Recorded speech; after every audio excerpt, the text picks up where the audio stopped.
1996 সালে জাতীয় নির্বাচনের সামনে রেখে জেলা হেডকোয়ার্টারে প্রথম জেলা হেডকোয়ার্টারে জামাত ইসলামীর সমাবেশ হয়েছিল কলেজ মাঠে। তার আগের বছর প্রবল বাধা উপেক্ষা করে, বিভিন্ন মহলে বাধা উপেক্ষা করে অধ্যাপক গোলাম আজম জামাত মাঠ বলা হতো সেটাকে, যদিও কলেজের মাঠটাই ছিল পুরা মাঠ জুড়ে, যেখানে এখন জেলা শিক্ষা অফিস, সেখানে হয়েছিল জনসভা। এর 28 বছর পরে আদর্শ জামাত সরকারের চৌতলা মাঠে জামাত ইসলামী জনসভা হতে যাচ্ছে। আমরা প্রত্যাশা করি এবং আমরা টার্গেট করেছি এই জনসমাবেশে প্রায় 1.5 লক্ষ লোকের সমাগম হবে। ইনশাআল্লাহ আমরা সকল প্রস্তুতি আমরা সম্পন্ন করছি। আমাদের মাঠ তৈরির, স্টেজ সহ প্যান্ডেল তৈরির কাজ চলছে। ইতিমধ্যে আমরা বিভিন্ন প্রত্যন্ত অঞ্চলে, গ্রামে গঞ্জে, বিভিন্ন ওয়ার্ডে ওয়ার্ডে মৌখিক দাওয়াত, সভা সমাবেশের মাধ্যমে দাওয়াত, মিছিল সমাবেশ এবং পোস্টার লিফলেটের মাধ্যমে আমরা দাওয়াত প্রদানের কাজ প্রায় শেষ পর্যায়ে আছে। আগামীকালকে এই সমাবেশকে কেন্দ্র করে আমরা যে সকল প্রস্তুতি নিয়েছি, আমাদের এখানে দলের এলাকা যারা মঞ্চের কাছাকাছি থাকতে পারবেন না, কারণ এই মাঠে এত লোকের সমাগম হয়তো হবে না।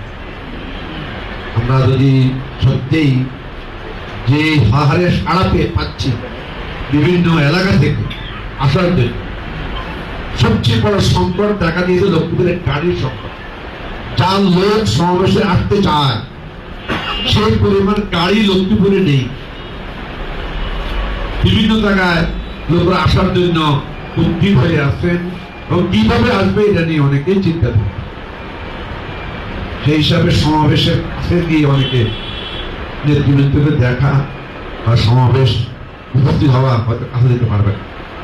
তাদের জন্য আমরা এলইডি ব্যবস্থা রয়েছে, ড্রোন দ্বারা সমাবেশের চিত্রগুলি ধারণ করে এবং যথাযথভাবে প্রদর্শনের সকল ব্যবস্থা সম্পন্ন হয়েছে। প্রযুক্তির যুগে এই প্রযুক্তিকে যথার্থ কাজে লাগিয়ে আমরা সকল মানুষের মাঝে এই আমির জামাতের বাণী, আমির জামাতের লক্ষ্মীপুরবাসীর উদ্দেশ্যে তিনি যে বক্তব্য প্রদান করবেন, এই বক্তব্যগুলি প্রসারের জন্য ব্যবস্থা করেছেন। আপনারা জানেন লক্ষ্মীপুর জেলায় জামাতের মোট 4টি আসন আছে। ইতিমধ্যে কেন্দ্রীয় সংগঠন 3টি আসন প্রার্থী ঘোষণা করেছেন। ইতিমধ্যে কেন্দ্রীয় সংগঠনের মাঠ জরিপ সম্পন্ন হয়েছে।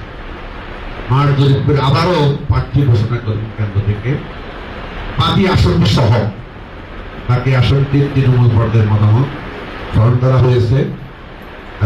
প্রার্থী পার্লামেন্টারি বোর্ড প্রার্থী হয়তো শেষন করে ফেলেছে, আমরা হয়তো জানি না। আনুষ্ঠানিকভাবে কেন্দ্রীয় জামাত একটি ফোরামে প্রার্থী ঘোষণা করবেন এবং সেটাও তিনি করছেন। এই জন্য আগামী জাতীয় নির্বাচনে কেন্দ্র করে